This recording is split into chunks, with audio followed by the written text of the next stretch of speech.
Glória a Deus.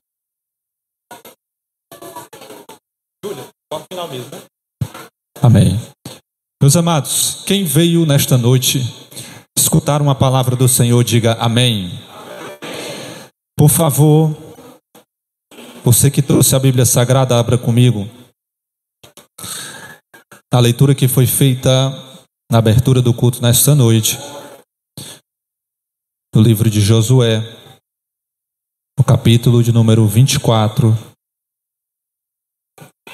Eu vou ler aqui na Almeida, Revista e Corrigida. Josué, capítulo 24, versos 14 e apenas o 15. Josué, capítulo 24, versículos 14 e versículo 15, para a nossa meditação nessa noite. Os meus amados irmãos que estão sentados na última cadeira, nas últimas cadeiras da igreja, estão me ouvindo bem? Está dando para ouvir? Glória a Deus. Josué, capítulo 24, versículos 14 e 15. Quem achou, diga amém. Se você não tem a versão ou a tradução Almeida Revista e Corrigida, por favor, acompanhe aqui na mídia, para que você possa acompanhar a leitura junto. Josué capítulo 24, versículos 14 e 15, diz assim a palavra do Senhor: Agora, pois, temei ao Senhor e servi-o com sinceridade e com verdade, e deitai fora os deuses aos quais serviram vossos pais da além do rio e no Egito, e servi ao Senhor. Porém, se vos parecer mal aos vossos olhos servir ao Senhor, escolhei hoje a quem servais, se aos deuses a quem serviram os vossos pais, que estavam da além do rio, ou os deuses dos amorreus, em cuja terra habitai. Porém, eu e minha casa serviremos ao Senhor. Eu gostaria de somente a parte C desse versículo de número 15, que nós pudéssemos fazer essa leitura de maneira uníssona, todos juntos, para que a gente possa fixar somente a parte C do versículo número 15. Amém? No 3, todos juntos, apenas a parte C, quando Josué fala, porém eu e minha casa serviremos ao Senhor. No 3, vamos ler todos juntos com uma voz bem forte, para que a gente possa gravar esse texto. 1, 2, 3. Porém, eu e minha casa serviremos ao Senhor. Glorificado seja o nome do Senhor Jesus. Feche seus olhos. Pai, eu te louvo nessa noite pela tua palavra que acaba de ser lida. O meu pedido aqui nessa noite é que tu venha através da tua palavra falar aos nossos corações, trazer, Senhor, libertação da mente, de almas aqui. Vem, Senhor, transformar cada família que aqui veio através do poder da tua palavra. É o que eu te peço nessa noite, em nome de Jesus. Amém. Queridos e amados irmãos, ouvintes da palavra do Senhor, família é um projeto de Deus. Família é um projeto que não foi pensado pelo homem, muito menos criado pelo homem. Família, ele é um projeto que foi pensado, projetado e, antes de tudo, arquitetado no coração de Deus. A família, ela é a menor célula de uma sociedade. Toda vida que você estiver no meio da rua, toda vida que você estiver no seu trabalho, toda vida que você estiver em uma condução coletiva, todas as vezes que você estiver em um supermercado, em qualquer lugar que esteja ou esteja em um ambiente com outras pessoas, você vai observar que ali está a sociedade. E a menor célula que compõe esta sociedade são as famílias. Em cada lar, em cada residência, ela possui uma família e todos juntos constituímos a sociedade. Quem projetou a primeira família no jardim não foi o homem, foi Deus. Deus que olhou para o jardim, olhou para Adão e no seu coração falou: não é bom que o homem esteja só. De tudo que ele criou, de toda a sua criação, após criar, ele falou uma frase muito conhecida: e viu Deus que era bom. Deus criou o sol, Deus criou a lua, todos os animais, a relva do campo, tudo. E ao final de tudo isso ele sempre falou: e viu Deus que era bom. Mas existiu algo que não estava bom, e o próprio Deus fala isso: era o homem só no jardim. E ele vai falar: não é bom que o homem esteja só. Far-lhe-ei uma adjuntora para que esteja com ele todos os dias. E foi Deus que projetou e arquitetou esta família. A nossa igreja é formada por família. Meus amados, esta mensagem, ela é muito extraordinária, falar sobre família, porque nunca se levantou tantos ataques contra e para a destruição das famílias, como nós temos visto nos dias atuais. Nosso adversário, a sociedade no modo geral, todo o sistema de mídia, todo o sistema político, governamental, toda a estrutura de mídia, toda a estrutura que governa as leis e imperam sobre tudo, nunca se levantaram de maneira tão forte para destruir as famílias. Quando eu falo destruir o homem e a mulher que decide se casar, ter filhos e criá-los na presença do Senhor. Se você tiver um pouco de atenção naquilo que eu vou falar, você vai entender o porquê que eu estou dizendo que nunca se levantou tantos ataques para a destruição desta família. Esta tarde, quando eu estava preparando esta mensagem, irmão Vitor, eu estava pesquisando sobre alguns dados a respeito de família, e eu trouxe aqui alguns dados bem atualizados. Dados tanto do IBGE, Instituto Brasileiro de Geografia e Estatística, dados do CNJ, do Conselho Nacional de Justiça, e dados também da FGT, Faculdade Getúlio Vargas, que trabalham com levantamentos estatísticos. E de acordo com todas essas três instituições, meus amados, os dados que temos mais atualizados de 2023 é que cerca de 60% dos casamentos, irmão Vitor, ou seja, de 10 casamentos, 6 em menos de 10 anos terminarão em divórcio. Uma equipe de pediatras e psicólogos fizeram um levantamento no estado do Paraná. Realizaram um estudo sobre os impactos e os possíveis sintomas sentimentais e psicológicos em cada criança após o divórcio dos pais, separando por faixa etária. Talvez você possa imaginar ou pensar, ou talvez a sociedade até pregue isso, mas se não está dando certo, é melhor que separe. Se não está dando certo, melhor separar. Meu filho ainda é pequeno, não tenho nem filho, meu filho ainda está adolescente, ele supera. E aí esse grupo de psicólogos infantis e pediatras levantaram um estudo falando a respeito de como que o divórcio impacta em cada faixa etária de uma criança. Só para que você possa ter uma ideia. O divórcio, quando ele acontece na gravidez ou nos primeiros dias de vida, a criança ela é afetada pelo estado de ânimo da mãe. Esta criança, ao nascer, ela tem uma propensão maior de desenvolver pouco peso ou ter um atraso cognitivo e emotivo. Se o divórcio acontece quando a criança tem de 1 a 3 anos, essa criança ela tem uma probabilidade muito maior de se tornar mais tímida, de se comportar como uma criança com uma idade afetiva muito menor. Essa criança ela vai requerer uma atenção muito maior e tem uma probabilidade de ter pesadelos noturnos. Tudo isso influenciado pelo divórcio dos pais. Se o divórcio acontece entre os 2 e os 6 anos, a criança entende que aquele divórcio, ele entende que por um dos membros do casal não dormir em casa, é provável que ele entenda ou pense que aquilo é culpa da criança. E a criança vai desenvolver todo um distúrbio, todo um transtornos, por entender que provavelmente ele não tem ainda o entendimento e o desenvolvimento, mas ele entende que o pai ou a mãe não está dormindo em casa, de alguma forma ele tem culpa nisso. Se o divórcio acontece após os 6 anos, a criança tem um grande temor, ela desenvolve um temor, fica mal assombrada, ela desenvolve uma profunda sensação de perda, de tristeza, ela desenvolve um transtorno de abandono, porque simplesmente ou o pai ou a mãe não está mais em casa, ela se sente abandonada. E ela cresce com aquele sentimento de abandono.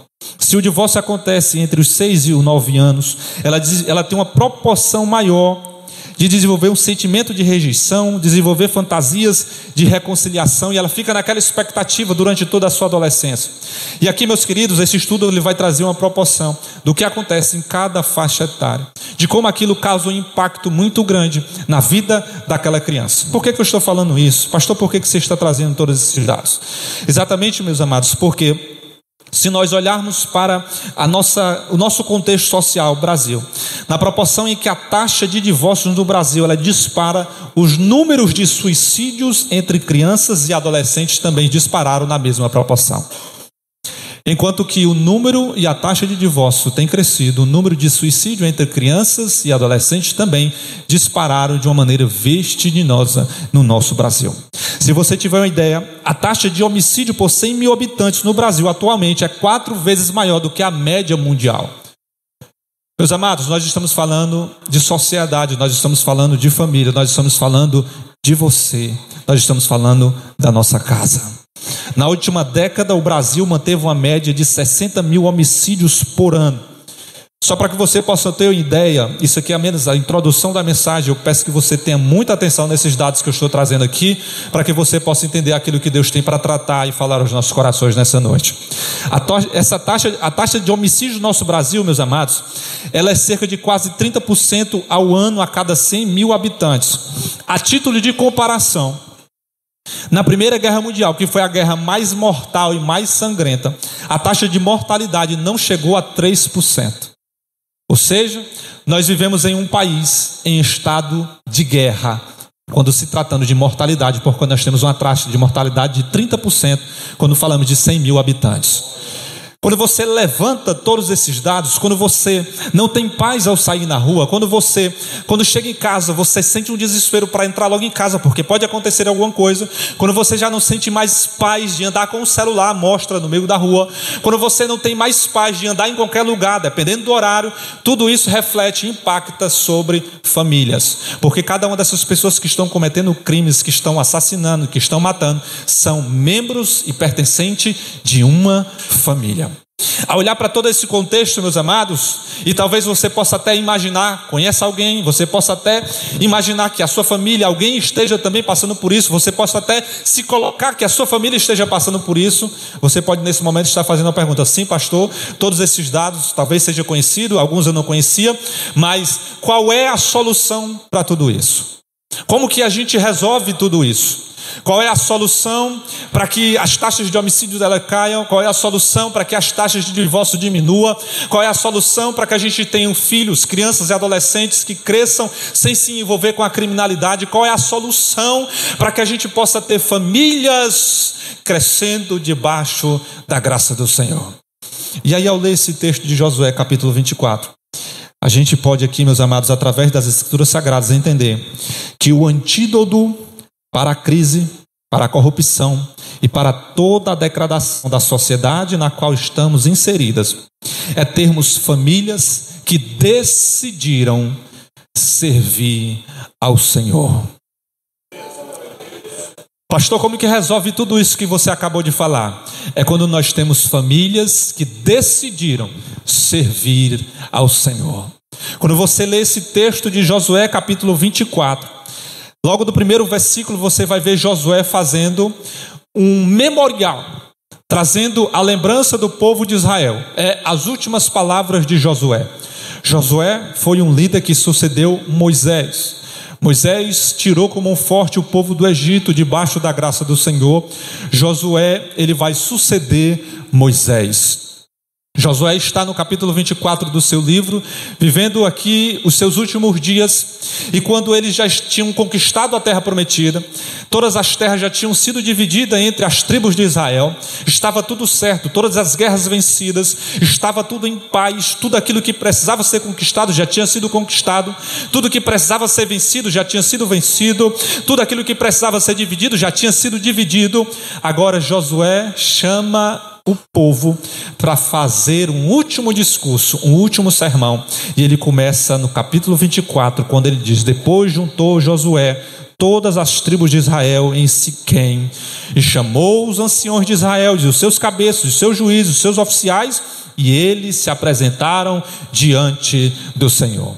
Josué começa a narrar para o povo, fazendo um memorial desde o chamado de Abraão até a situação que eles estavam vivendo naquele momento. Josué vai lembrar que foi a mão do Senhor que trouxe aquele povo até aquele momento. Josué vai fazer uma recordação para o povo dizendo: sabe qual é a solução quando vocês estiverem passando por crise? Sabe qual é a solução quando vocês estiverem passando por conflitos? Sabe qual é a solução quando o povo vizinho, quando os inimigos se levantarem? Sabe qual é a solução quando vocês não souberem o que fazer, o que decidir? A solução não é trocar governos, a solução não é votar no partido A, no partido B, a solução não são proposições de novas políticas públicas, porque isso nós temos todos os dias temos novos projetos de lei sendo lançados, todos os dias temos novos políticos se levantando, todos os dias temos novas proposições de políticos, de outro e disso, aquilo, mas Josué está nos ensinando que a solução para as crises, que a solução para toda a degradação da sociedade, a solução não está no político, a solução não está em proposições de novas políticas sociais, a solução está em ter uma família debaixo da mão do Senhor e servir de maneira fiel a este Deus Todo-Poderoso. E aí no versículo 14, Josué, ele encerra todo o memorial que ele queria dizer para o povo, desde o chamado de Abraão até aquele momento em que ele estava, relembrando todas as vitórias que Deus deu ao povo de Israel, relembrando todos os embates, relembrando de como Deus, como mão forte, deu vitória em todas as batalhas e agiu e teve misericórdia sobre o seu povo. E aí no versículo 14, versículo 15, que foi que nós fizemos a leitura aqui nesta noite, ele vai dizer: agora pois, depois de vocês terem escutado tudo isso, agora pois temei ao Senhor e servi-o com sinceridade e com verdade. Deixem fora todos os deuses a quais serviram os vossos pais da além do rio, aqueles que estavam no Egito, e agora servi ao Senhor. Porém, se vos parecer mal aos vossos olhos servir ao Senhor, escolhei hoje aqui a quem vocês querem servir. Se vocês querem servir os deuses dos vossos pais que estavam antes lá da além do rio, ou se vocês querem servir a este Deus que com mão forte vos libertou e deu vitória até hoje. E aí Josué vai tomar uma firme decisão junto com a sua família, e é sobre isso que nós vamos pregar nesta noite. Josué, na parte C do versículo, que foi o versículo que nós lemos todos juntos, Josué, depois de falar se o povo queria servir os deuses da além do rio ou se queria servir ao Senhor, antes do povo trazer uma resposta, ele vai se posicionar com a sua família e vai dizer: não importa qual a resposta de vocês, eu não sei o que vocês querem servir, se os deuses da além do rio ou se o Deus de Israel que nos tirou com mão forte da terra do Egito. Porém, eu e minha casa, nós serviremos ao Senhor. Qual a solução para resolver tudo isso que nós temos enfrentado, meus amados? É termos uma família que decide servir ao Senhor. É termos uma família que decidiu servir ao Senhor. Pastor, e quais as características que uma família que resolveu servir ao Senhor deve cultivar e deve possuir? É sobre isso que nós vamos pregar nessa noite. A primeira característica de uma família que decidiu servir ao Senhor, que decidiu entregar o governo da sua família ao Senhor, a primeira característica é ter um compromisso espiritual inegociável. O tema desta mensagem é: servirei ao Senhor. A minha casa servirá ao Senhor. A primeira característica de uma família que decidiu servir ao Senhor é possuir um compromisso espiritual inegociável. Uma família que está comprometida com o Senhor busca de todas as formas priorizar a espiritualidade dentro da sua casa, dentro da sua família, em tudo aquilo que eles fazem diariamente. E sabe o que é interessante, meus amados? Quando eu estava lendo este texto, esta busca e este compromisso espiritual, ele é evidenciado basicamente através de 3 atitudes. A primeira delas, anote, a oração. Uma família que decidiu buscar ao Senhor e que tem um compromisso espiritual, esta família não abre mão da oração. É uma família que busca a face do Senhor dentro da sua casa. É uma família que tem um altar, um monte de oração estabelecido dentro da sua casa. Pastor, a minha casa é um pé de guerra. A minha casa é discussão toda hora. Ninguém se entende, ninguém consegue compreender, ninguém consegue escutar um ao outro. Talvez o que esteja faltando dentro da tua casa é um altar de oração. Por quê, pastor? Porque quando a gente levanta um altar de oração dentro da nossa casa, quando nós levantamos um altar dentro do nosso lar, não tem outro espaço naquele ambiente a não ser a presença do Senhor dentro daquele lugar. Mas por quê, pastor? Porque a palavra do Senhor nos fala que quando nós buscamos Ele, a presença dEle, a glória dEle desce aonde Ele está sendo buscado. Porque se tem pessoas buscando a presença do Senhor, o coração do Senhor se move em direção àquela adoração, e aquele ambiente não se torna mais o mesmo, mas se torna um ambiente cheio da presença do Senhor. Quando Moisés entrava na tenda, no tabernáculo, para buscar a face do Senhor, a primeira característica, a primeira evidência de que a presença do Senhor estava naquele lugar é que a nuvem do Senhor descia sobre a tenda. A palavra do Senhor nos fala que a Shekinah do Senhor descia sobre a cabeça do sacerdote lá dentro do tabernáculo, porque estava acontecendo a adoração. A primeira característica de uma família que tem compromisso espiritual é ter uma vida de oração. Começa a colocar momentos de oração dentro da tua casa. Pastor, mas a gente vive uma vida tão agitada, a gente sai cedo, chega tarde. Tira um momento para orar com a tua família. Uma família que não ora é uma família que não tem vitória. Tira um momento para orar, seja na hora que acorda ou seja na hora que dorme, mas tenha um momento para orar com a sua família. Ore ao Senhor dentro da tua casa, levanta um altar de oração dentro da tua casa e dentro do teu lar, porque não vai ficar Satanás, empecilho, barreira, potestade, porque se levantou uma família para orar dentro da tua casa. A segunda característica de uma família que tem compromisso com o mundo espiritual é uma família que tem compromisso com a leitura da palavra. Esse ano, mais uma vez, nós estamos fazendo a leitura bíblica, eu e a Ramires, juntos. Meus amados, vocês não têm noção do quanto nós temos que brigar para isso acontecer. Não brigar eu e ela, mas de fazer um jeito para isso acontecer por causa da rotina. É tanta coisa, são tantas atividades. Se a gente não tomar aquilo como um compromisso, meus amados, passam dias, passam semana e a gente não para ler a Bíblia juntos, porque isso é um compromisso que a família tem que ter, é um compromisso espiritual. Porque quando a família ela se reúne para ler a Bíblia Sagrada, o Senhor desce naquele ambiente, porque existe uma família que está buscando a presença do Senhor através da leitura das Escrituras Sagradas. E a terceira característica, meus amados, de uma família que tem um compromisso espiritual, sabe qual é? Uma participação ativa nos compromissos da igreja.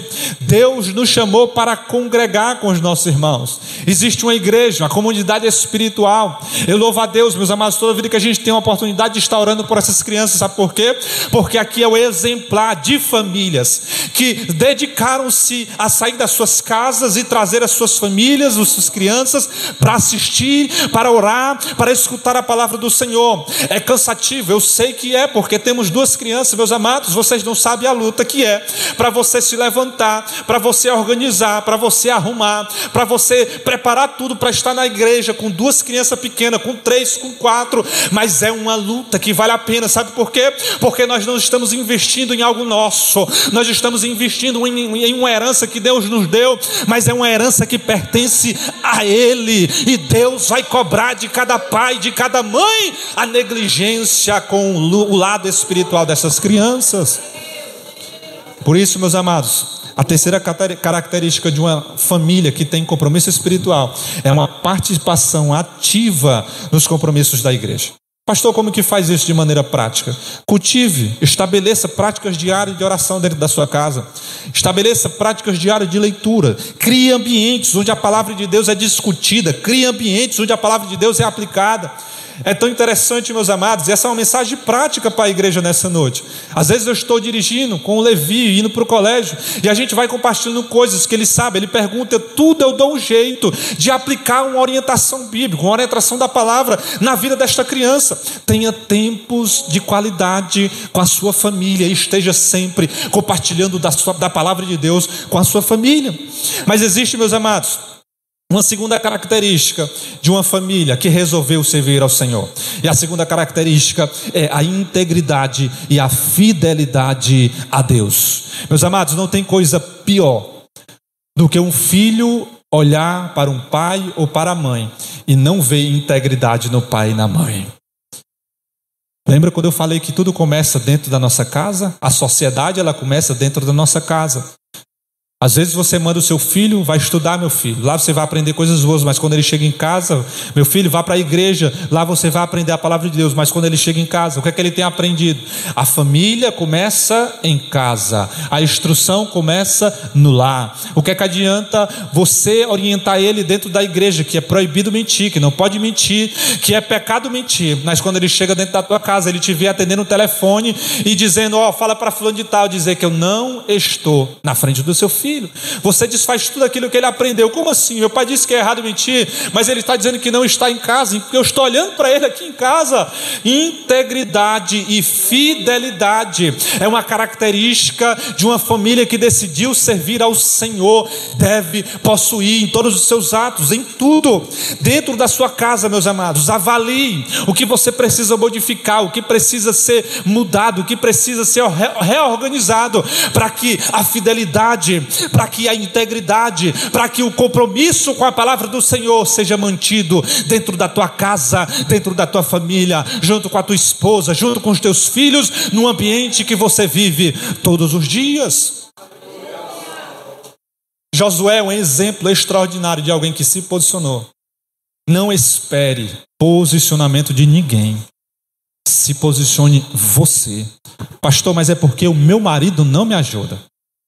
Pastor, mas é porque a minha esposa é só a misericórdia, ela não me ajuda. Eu faço algo e ela desfaz. Eu faço algo e ele desfaz. Não espere ninguém se posicionar, para que você se posicione dentro da tua casa, dentro do teu lar, como um arauto da palavra do Senhor naquele lugar. Não espere posicionamento do esposo ou da esposa. Se levante você como alguém que tem integridade e fidelidade a Deus. Josué faz uma pergunta para o povo: quem vocês querem servir hoje? Me digam se vocês querem servir aos deuses que ficaram da além do rio, ou se querem servir ao Deus que vos tirou com mão forte da terra do Egito. Mas antes de vocês responderem, deixa eu dizer o que eu decidi: eu e minha casa serviremos ao Senhor. Decida servir a Deus dentro da tua casa. Pastor, mas é porque os meus vizinhos, pastor, mas é porque a minha família, pastor, mas é porque ninguém na minha casa é crente, só eu. Seja você o Josué dentro da sua casa, que vai se levantar como um arauto e vai salvar toda a tua casa e toda a tua família. Quando alguém se levanta dentro da casa, toda a família é impactada pela mensagem e pela transformação do Evangelho, porque se levantou alguém como coluna ali dentro daquele lugar. Eu me recordo, meus amados, que quando eu comecei a namorar com a Ramires, era só ela de crente dentro da casa dela. Todo mundo lá não era crente.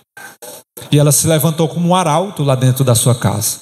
Eu cito o exemplo dela porque é alguém que está próximo. É alguém que eu vi acontecer todas as transformações. É alguém que eu vi o seu pai muitas das vezes querer interná-la no hospício, no hospital de louco, porque ela estava lendo muito a Bíblia. Vou te levar para o hospital, você está ficando louca. A sua mãe, os seus irmãos, ninguém queria saber de Deus. E hoje, meus amados, depois de quase 13, 14 anos na presença do Senhor, orando, buscando, intercedendo, se levantando como um arauto dentro da sua casa, a sua mãe aceitou a Jesus, o seu irmão aceitou a Jesus, a sua irmã aceitou a Jesus, falta só o seu pai, mas Deus vai fazer uma obra. Por quê? Porque alguém se levantou como Josué dentro daquele lar e orou e buscou por aquela família. Não espere ninguém. Levante-se você. Pastor, só tem eu. É você mesmo. Se Deus te levantou dentro da tua casa, É você que Deus vai usar para salvar e libertar toda a tua casa. Você crê nesta palavra nessa noite? É você que Deus vai contar para mudar aquela vizinhança lá onde você mora. É com você que Deus quer contar para mudar aquele local de trabalho que você convive. É com você que Deus quer usar e quer contar para mudar aquele ambiente escolar, aquele ambiente de curso, de faculdade. É com você, pastor, só tem eu. Seja você o Josué daquela vizinhança, daquela escola, daquele colégio, daquele trabalho. Se levante você e diga: eu decidi servir ao Senhor e eu vou fazer a diferença aqui nesse lugar. Louvado seja o nome do Senhor. Mas existe uma terceira característica, meus amados, que toda família que decidiu servir ao Senhor deve possuir, que é da unidade. A unidade na família, meus amados, ela é essencial para que a gente possa ter uma vida que honre a Deus. Oh, meus queridos, como é triste a gente vê famílias que muitas das vezes vivem uma vida de aparência, que muitas das vezes dentro da igreja está tudo mil maravilhas, mas quando está dentro da casa, meus amados, é um pé de guerra, ninguém consegue se entender. Por isso nós temos que firmar como um compromisso no nosso coração as duas características anteriores: buscar a presença do Senhor dentro da nossa casa, para que a gente possa ter unidade dentro das nossas famílias. É difícil? É. Imagine duas pessoas criadas de jeitos diferentes, duas pessoas que foram criadas de formas diferentes e agora resolveram se unir e estar no mesmo teto. Uma pessoa foi criada muito mimada, uma pessoa foi criada com tudo nas mãos, uma pessoa foi criada tendo tudo, a outra pessoa foi criada já se virando, a outra pessoa foi criada já sabendo fazer tudo. E aí de repente está essas duas pessoas no mesmo teto, uma que teve sempre tudo nas mãos, a outra não teve nada. Vai demorar um tempo para que isso comece a se encaixar, mas se você tiver paciência, a coisa vai acontecer. Não abra mão de ter unidade dentro da tua casa e principalmente dentro do teu casamento.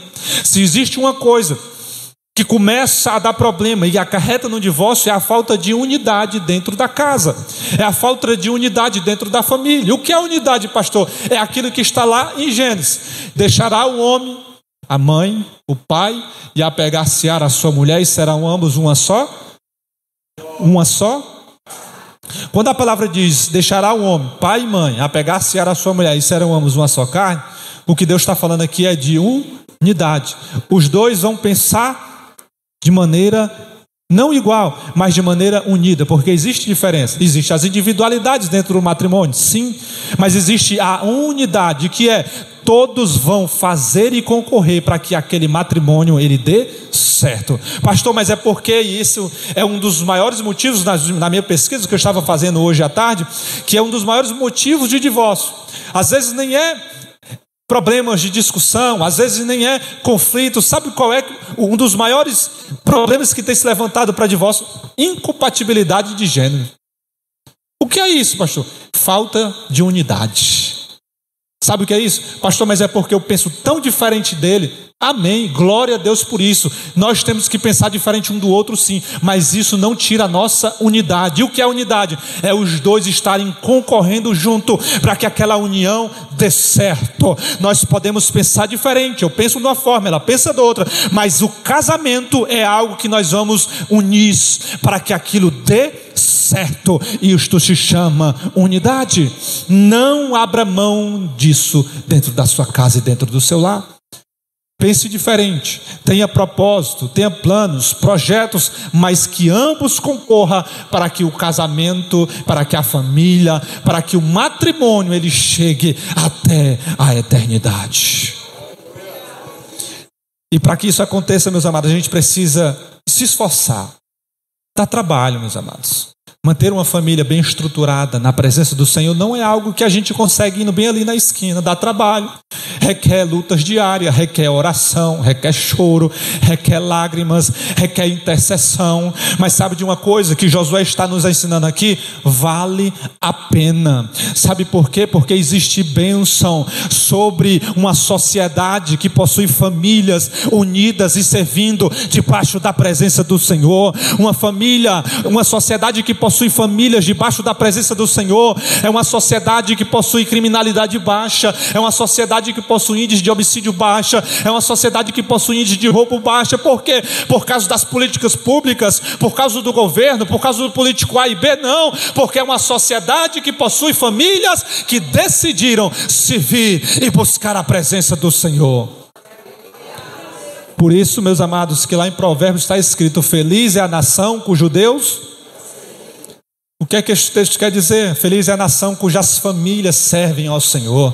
O texto não está querendo dizer feliz é a nação que tem um presidente que é do partido A ou que é do partido B. Feliz é a nação que tem um presidente que propôs políticas públicas sociais A e B. Não, feliz é a nação onde as famílias têm o Senhor como primazia dentro de cada lar, dentro de cada família.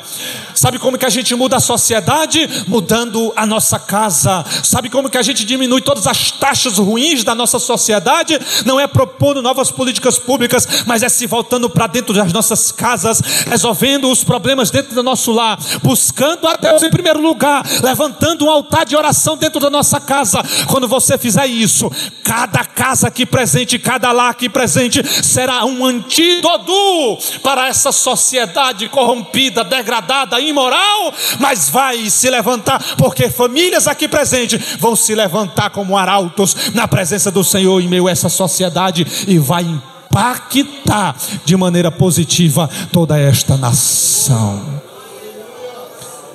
Quantos aqui desejam se levantar como famílias e impactar essa nação? Quantos aqui? Coloque em prática tudo isso que Deus está nos falando aqui nessa noite. A quarta característica, meus amados, de famílias que decidiram servir ao Senhor, são famílias que possuem testemunho e conseguem influenciar o ambiente a qual elas vivem. Uma família que serve ao Senhor deve ser um testemunho visível da transformação do Evangelho nesta família. O comportamento, as escolhas desta família, tudo o que você faz, todas as suas atitudes, tudo aquilo que você resolve fazer, toda a sua forma de se comportar, deve refletir o amor e os princípios da palavra do Senhor dentro da sua casa e dentro da sua família. Pastor, como que faz isso? Pelo amor de Deus. Sabe por quê? Porque às vezes a gente mora do lado, e eu já escutei isso, pastor, lá vizinho à minha casa tem uma pessoa que é o pior vizinho da rua. E sabe o que é o pior de tudo? É o único crente. Meu Deus, dá vontade de se esconder, de jogar debaixo do carro. Como é que pode, meus amados? O pior vizinho da rua é o crente. É exatamente disso que a palavra do Senhor está falando aqui. A quarta característica de famílias que decidiram servir ao Senhor são exatamente famílias que resolveram dar testemunho da transformação. Como que faz isso? Seja exemplo ativo desta transformação que Deus fez na sua vida.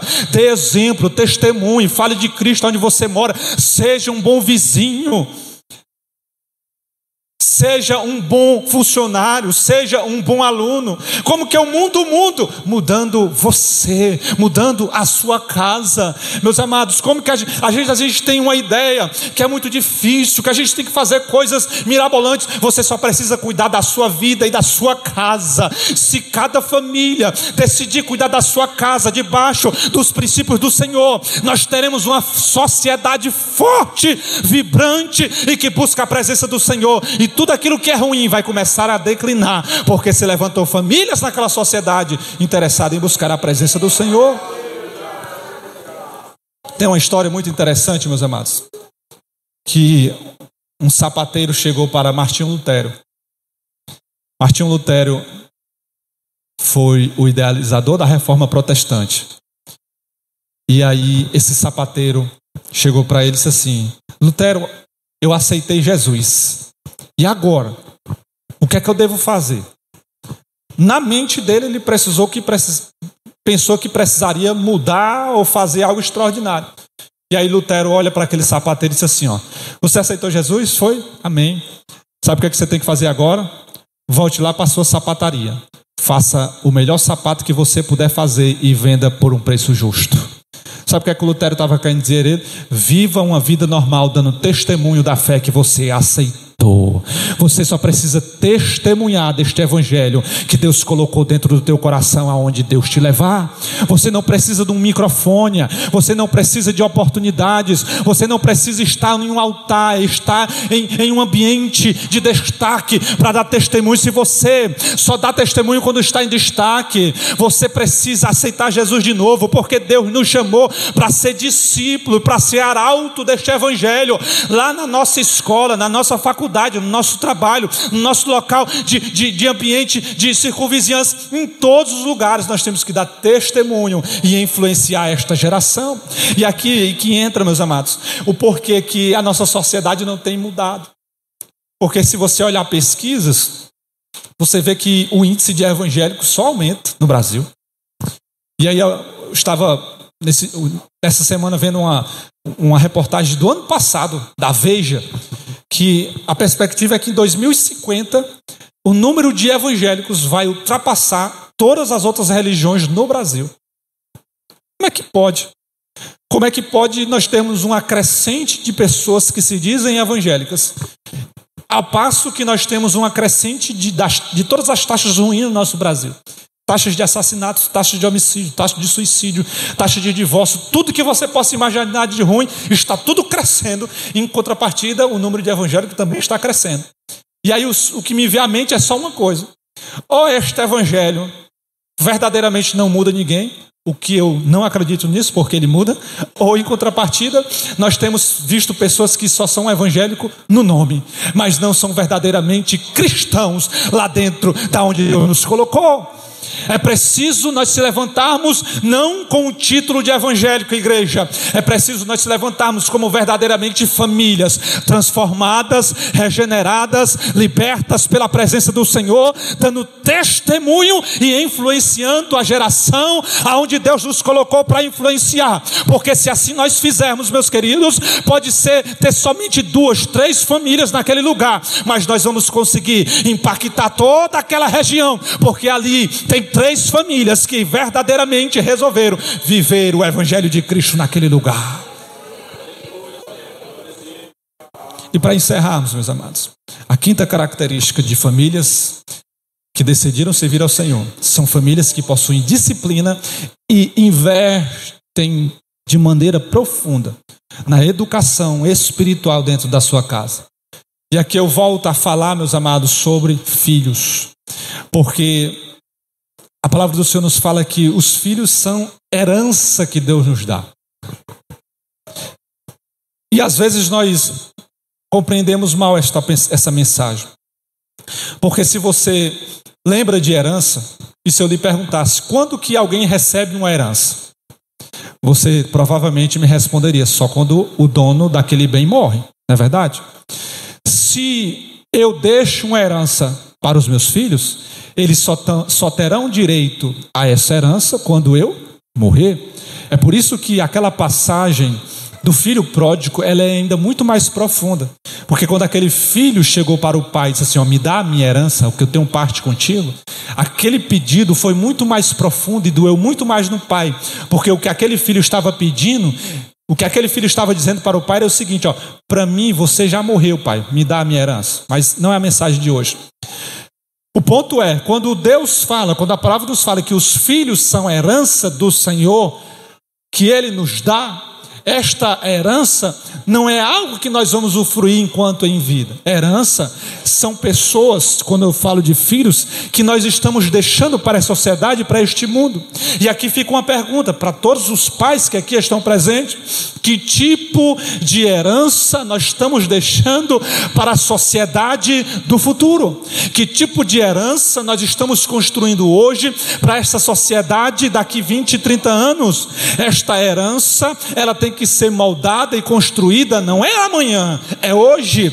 Por isso que nós temos que investir. E esses dias, meus amados, eu estava conversando com alguém, um casal que não tinha filhos, e eles estavam conversando com a gente. Eu sempre brinco, dizendo que eu estou negociando com a Ramires para a gente não parar enquanto não vê uma menininha, né? Que ainda bem que ela não está aqui para escutar. E ela fica brincando também. E esse casal olhou para a gente assim: rapaz, mas é muita coragem. Você já tem 2 filhos, querem mais? Como é que pode um negócio desse? Filho dá muito trabalho. Filho dá muito trabalho. E aí eu olhei para aquele casal e disse assim: não, filho não dá muito trabalho. E aí disse assim: filho custa muito caro. Não, filho também não custa muito caro. Como assim? Filho custa tudo. Sabe por quê? Porque não é trabalho, não é caro. Nós temos que investir tudo que nós temos com os nossos filhos.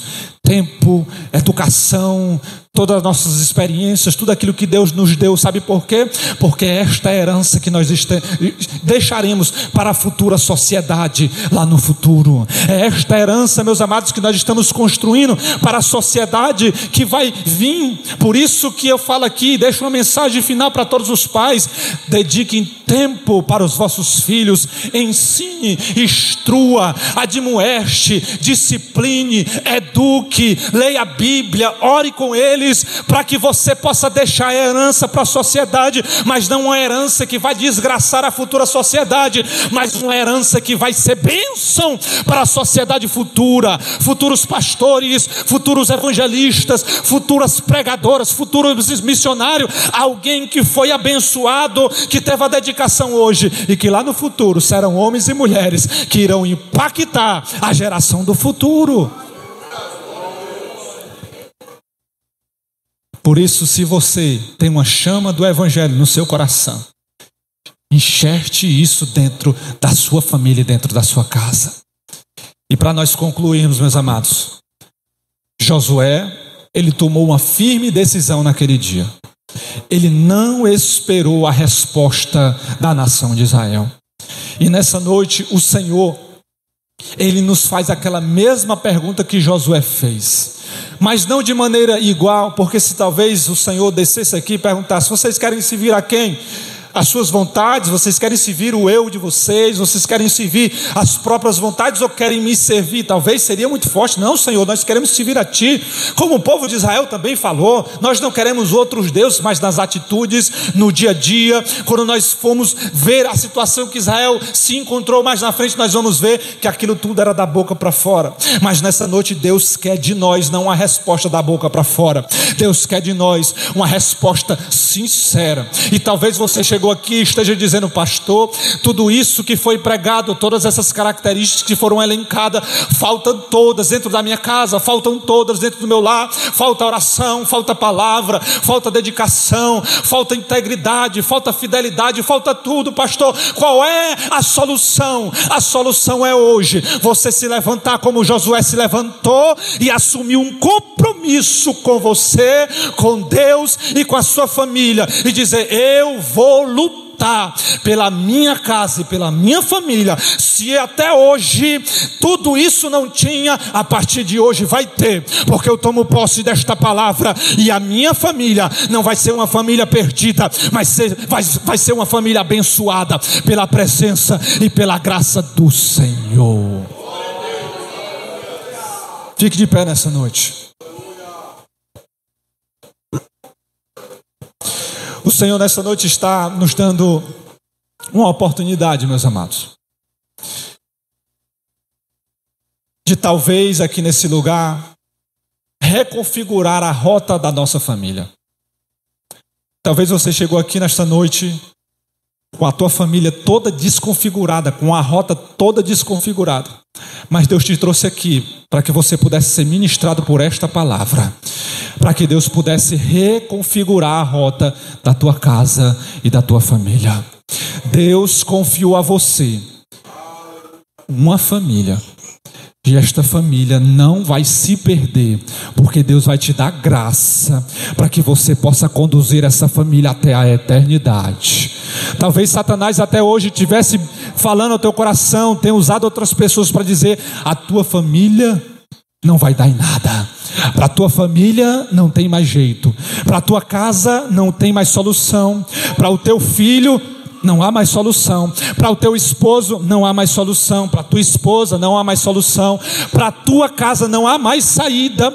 Mas Deus te trouxe aqui para te dizer: ainda existe solução para a tua casa e para a tua família. E a solução está quando você estiver debaixo da graça do Senhor e decidir servir a Ele de corpo, alma e espírito, e colocar a tua família na presença do Senhor.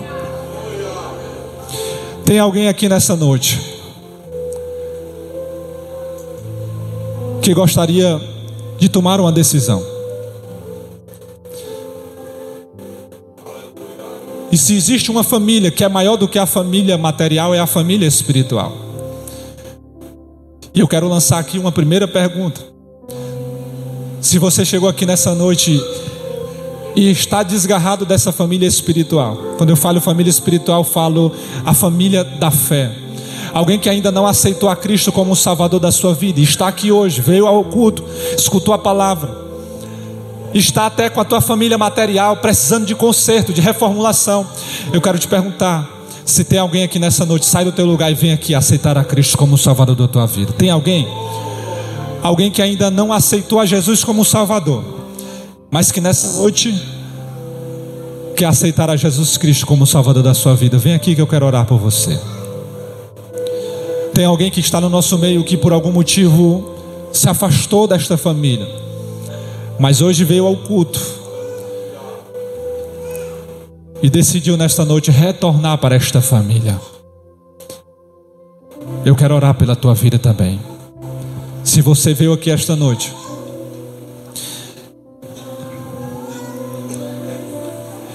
e está afastado da família espiritual, não importa o motivo, a igreja não está aqui para saber, para entender o porquê, não.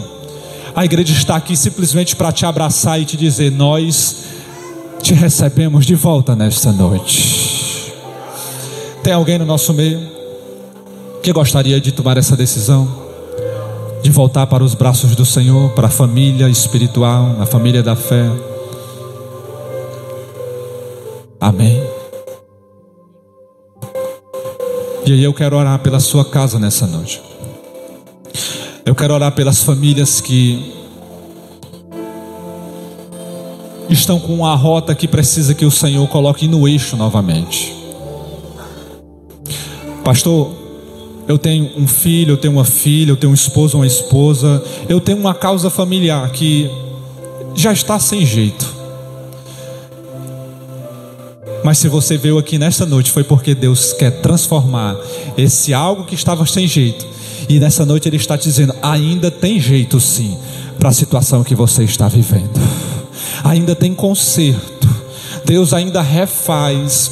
Deus ainda pega aquilo que estava tudo destruído e tem a capacidade de construir novamente, para que aquilo sirva de exemplo e da manifestação da presença do Senhor. Tem alguém que gostaria de receber essa oração, que gostaria de colocar a família diante da presença do Senhor nessa noite? Alguém que está com uma causa familiar para ser resolvida e até hoje ainda não foi resolvida, mas nessa noite escutou a palavra, acreditou naquilo que Deus tem para fazer na tua casa e na tua família, e vai colocar diante do Senhor esta causa impossível que só o Senhor pode resolver. Amém. Eu quero orar por toda a igreja nessa noite. Feche seus olhos. Senhor Deus e Pai, obrigado, Senhor, pela tua palavra que aqui foi ministrada. Eu te louvo, Senhor, porque tu és bom, porque a tua fidelidade, Senhor, ela dura de geração em geração. Eu te louvo, Senhor, porque tu é um Deus que sempre nos dá oportunidades.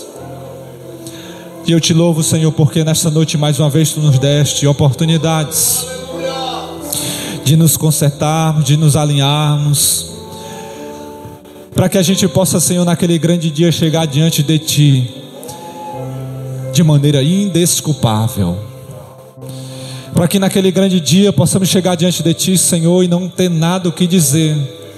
Não tive oportunidades, tu nunca me deu oportunidades. Nessa noite, Senhor, eu te louvo, porque mais uma vez tu nos deste a oportunidade, Muito obrigado porque Tu continuas a falar conosco. Muito obrigado, Senhor, porque em todo momento Tu continua a falar aos nossos corações.